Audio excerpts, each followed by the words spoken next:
I think for a lot of my life, and certainly when I was younger, I really bought the doctrine that there was an unbridgeable gap between the scientific way of looking at the world and the Christian way of looking at the world, let's say. And that the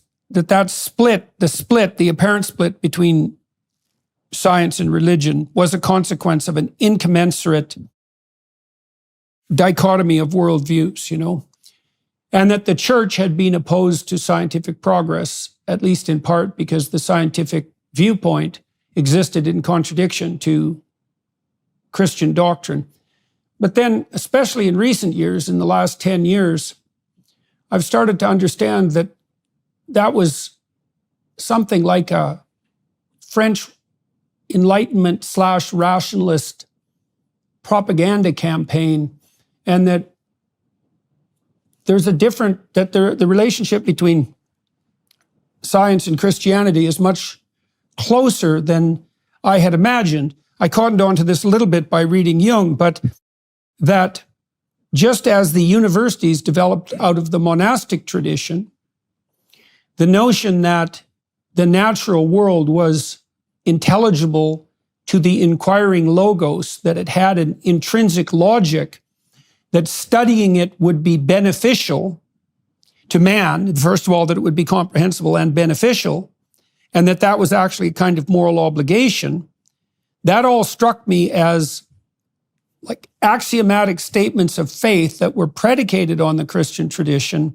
that were the preconditions for the emergence of science. And, I've tried to take that idea apart over the last 3 or 4 years to see if I can find any flaws in it. But I think the evidence that the universities emerged out of the monastic tradition instead of emerging contrary to that, that's absolutely incontrovertible on every grounds you could possibly imagine. And the notion that you need to believe in the intelligibility of the world, the capability of the human logos, and the beneficial consequence of acquiring knowledge. You have to believe in all that to even get the scientific enterprise going. I also think that's incontrovertible, and that those are axioms of faith. And so I don't know if those views are in accordance with your views or what you think about that. So I'd like to hear what you think about that. This is extremely interesting to me because I never saw the tension between Christianity and science, because very early on as a teenager, I was introduced to the writings of a scientist who was a Christian, who drew my attention to something Alfred North Whitehead wrote. And it was really put in much simpler language by C.S. Lewis when he wrote, "Men became scientific because they expected law in nature, and they expected law in nature because they believed in a lawgiver." And so very early on, and I was fascinated by the idea that actually modern science is a legacy of the biblical worldview. And therefore, it's no accident that the pioneers, Galileo, Kepler, Newton, Maxwell, and so on, were believers in God. And as you pointed out, it underpins the tradition that lies behind the great universities of the world, that the doctrine of creation was actually the belief, the underlying presupposition that allowed people to do science. So I've come over my life to the conclusion that science and the biblical worldview sit very comfortably together, but it's science and atheism that do not sit comfortably together, which I know is quite a controversial statement, but at least it gets discussion going. I just completed a couple of documentaries with the Daily Wire Plus crew, and one of them was in Athens and 2 were in Jerusalem, and we were trying to puzzle out the relationship between Greek thought and Judeo-Christian thought, most particularly the strange happenstance that the Greek idea of an intrinsic logos in the world seemed to dovetail with the Judeo-Christian idea of, you might say, of the word incarnate in the human psyche. And it seemed to me, and obviously to other observers, that there was an affinity between the Greek idea that the cosmos had an intrinsic comprehensibility and the idea that the proper orientation for human beings ethically would be one of honest communication and investigation. And those two things snapped on top of each other. And it made me think of something that I actually learned from Richard Dawkins. And I think this is a deep idea. Dawkins wrote a very influential essay where he claimed that any organism that can function in an environment has to be a microcosm of that environment. So, for example, if you were an alien biologist and you were presented with a terrestrial bird and you took the bird apart, you could infer from the bird's structure the gravitational pull of the Earth, the density of the atmosphere, the chemical composition of the atmosphere, the electromagnetic frequency that the sunlight was, what would you say, most at what electromagnetic frequencies the sun's light was most amenable to vision, etc.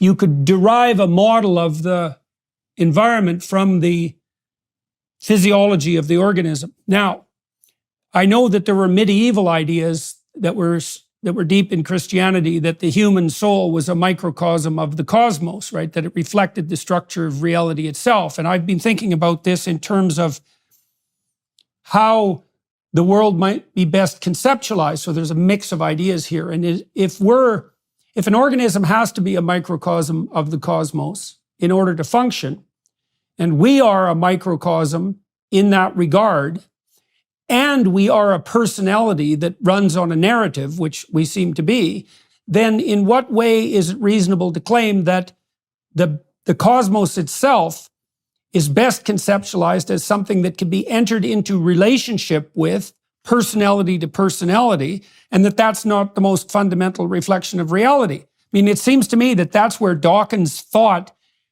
eventually points, if his proclamation that an organism has to be a microcosm, an accurate microcosm in order to survive, is accurate. So now that dovetails with the idea that the logos as a personality, so that would be the Judeo-Christian concept, can investigate the logos of the universe, and that those things dovetail.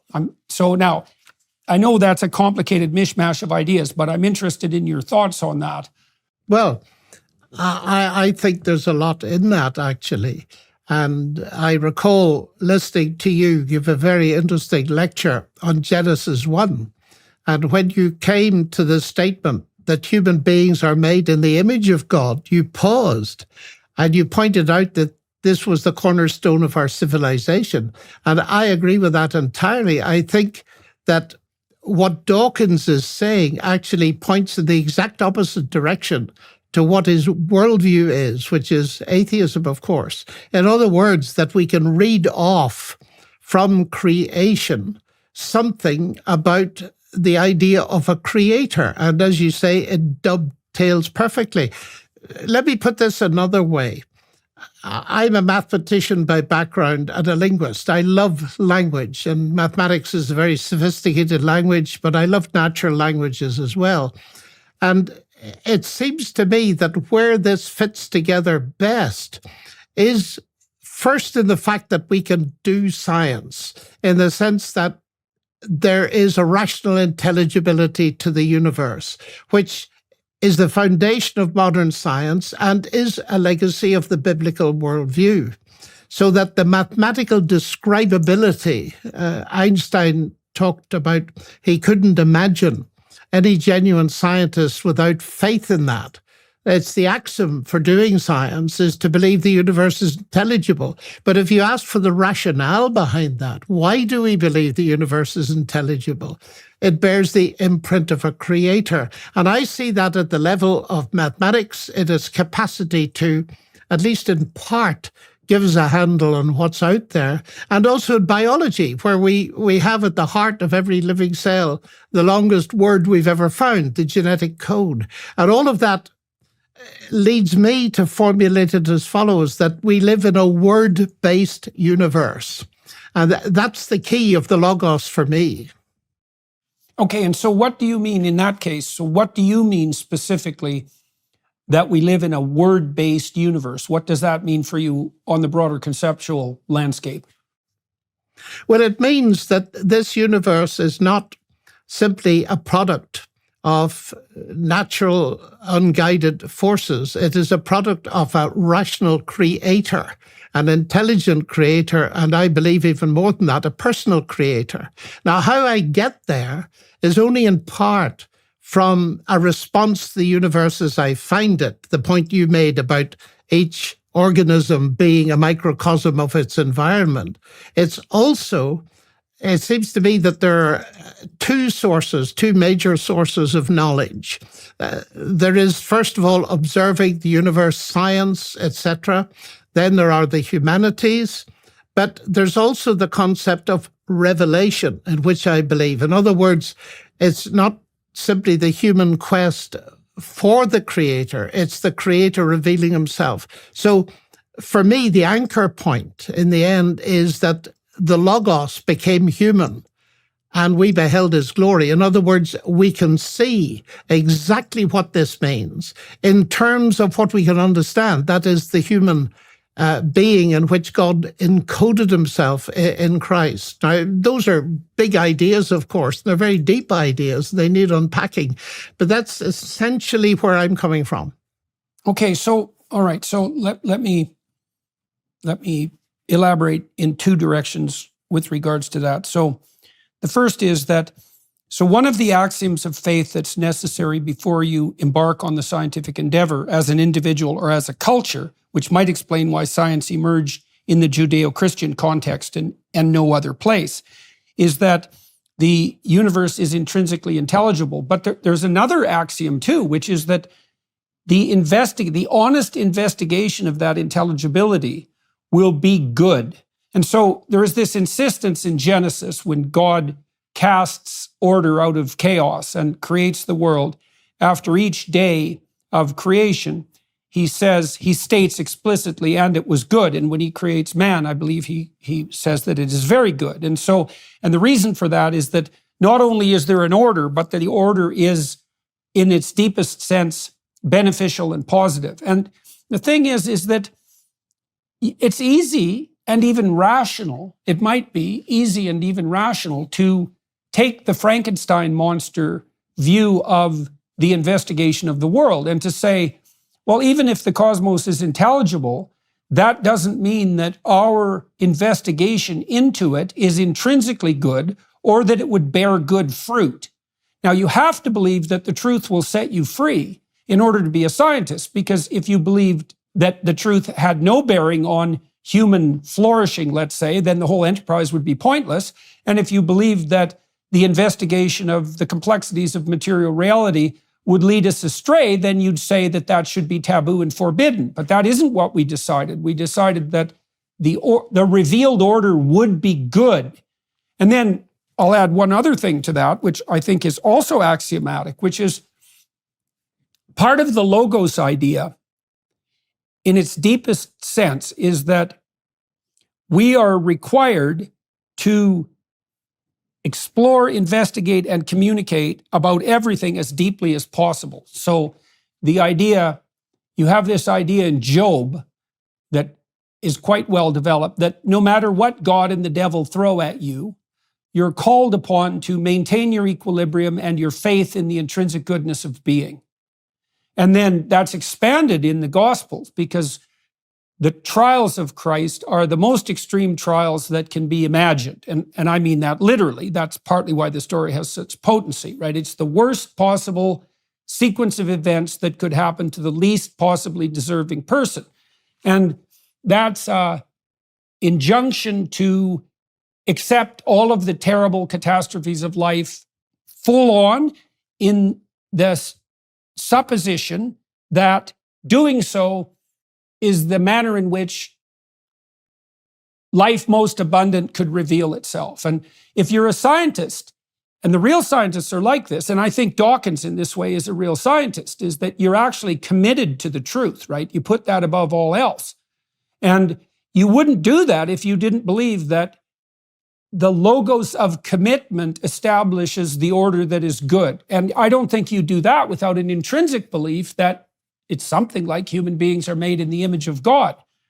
I can't see any escape from that rationale. Nor can I. And it's interesting that when I did the debate with Dawkins at the Oxford Natural History Museum, at the press conference afterwards, we were asked, was there anything that we agreed on? And there was one thing, and that is that truth exists. And this is a crucial thing. It depends that we are committed to the pursuit of truth. Otherwise, as you say, science is absolutely no point. I happen to believe that truth, of course, is not simply propositional truth, but ultimately truth is a person. And that is the very deep claim. I am the way, the truth, and the life. And it's interesting there that Jesus wasn't merely saying, I say true things. This goes much deeper. I am the truth. And if we set up a sequence of questions about anything, what is the truth about the atom? Well, you can split it into elementary particles. What is the truth about those? I believe this claim is so big that it's actually saying that at the end of the backward sequence of questions, Jesus Christ will say, I am the truth. And of course, that resonates with what you were studying in Exodus so interestingly. I am is the fundamental proposition about the nature of God. Right. So that's an existential proposition that has to do with action. Yes. So so when Thomas Kuhn wrote the what was it? His theory of scientific revolution. I can't remember the name of the book exactly at the moment. The structure of scientific revolutions. Now, Kuhn did something that other philosophers of science did in the 20th century. He laid out the case for science being a coherent set of explicit statable propositions. And that's generally what people think of as science. But that's not accurate nor sufficient by any stretch of the imagination. So I'll give you an example of this and we can expand on that. So my graduate supervisor, Robert Peel, was a real scientist. And what that meant was that he conducted himself in a certain way. It wasn't a matter of the things he believed explicitly. It was a matter of the way that he conducted himself, let's say as a laboratory researcher. And that conduct was oriented around a variety of ethical propositions. So he was very generous with his ideas. And what that meant was he had a lot of ideas because he would share them with his graduate students, for example, and the undergraduates, and they would respond positively. And that would reinforce the mechanism within him that generated ideas, and then ideas would flow forth more abundantly. And so that was part of the scientific ethos, to be generous with ideas. And then the next part of that was if he published his scientific research papers, he was generous in the credit he gave to his graduate student collaborators, generally listing them as the first author and putting himself in the final place, which is a convention among genuine scientists. And so he played fair on the reputational front. And then I had a supervisor like that. I had a supervisor like that at Cambridge. Yeah, well, it's a good fortune. You can't become a successful scientist. It's very difficult to become a successful scientist without someone like that to apprentice with. Yep. Okay, so then on the statistical analysis front, so, people who know anything about statistics think that you take a spreadsheet of numbers and dump it into a meat grinder and crank the handle and out comes truth. And that is 100% false, because when you're doing statistical analysis, it's a form of critical thinking and exploration, and you're making ethical decisions at every choice point. So you have to figure out which data points constitute outliers, because maybe there was a measurement error, for example, while you were sampling that particular behavior. And you have to tilt the statistical investigation to some degree against the outcome that you're hoping for to make sure that you don't fool yourself. And it's saturated with ethical decisions. And then that all has to be nested within the presumption, first of all, the presumption that you should not ever publish false data just to move your career forward, and you might say, well, why the hell not? And also that you are required on ethical grounds to let go of your tyrannical presuppositions if the data reveals that what you're clinging to for your own psychological reasons is wrong. And all of that's an attitude of ethical conduct and not a set of explicit statable propositions. And yeah, that's hugely important. Richard Feynman, the physicist, the Nobel Prize winner, used to say you must bend backwards to criticize yourself because you are the easiest person to fool.